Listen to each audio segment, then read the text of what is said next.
সকলের রুজির ব্যবস্থা করেন, যার ক্ষমতা এত অসীম ও প্রবল যে ইচ্ছে করলে তিনি চোখের পলকে সারা পৃথিবী শেষ করে দিতে পারেন। তার বিরুদ্ধে এমন জাঁকজমকের সাথে যুদ্ধ প্রস্তুতি গ্রহণ করা পৃথিবীর সবচেয়ে বড় নির্বুদ্ধিতা। এখনো সময় আছে নমরুদ, তোমার প্রভু তোমার উপর এখনো দয়াবান। দেখতে পাচ্ছ এখনো আসমান থেকে কোনো আযাব নাজিল হয়নি, কেননা তুমি অজ্ঞ এবং মূর্খ। তাই তোমার প্রভু এখনো তোমার প্রতি ধৈর্যশীল আছেন। তুমি এক আল্লাহর প্রতি বিশ্বাস স্থাপন করো। ইব্রাহিম আলাইহিসসালামের কথা শুনে পাপিষ্ঠ নমরুদ বলল, ইব্রাহিম, তুমি আমার এই সামান্য প্রস্তুতিতেই ভয় পেয়ে গেছো বুঝি?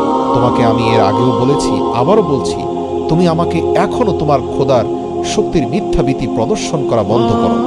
আমি তোমার এসব কথায় ভয় পাওয়ার মতো লোক নই। তোমার খোদার শূন্য সংখ্যা নাকি কোনো শেষ নেই। আমি দেখতে চাই এই সকল শূন্যের শেষ কোথায়। আর বারবার আমার কাছে এইসব দাওয়াত নিয়ে এসো। ওই কথা শুনলে আমার বিরক্তি লাগে। নমরুদের কথা শুনে আল্লাহর নবী হযরত ইব্রাহিম আলাইহিস সালামের মনে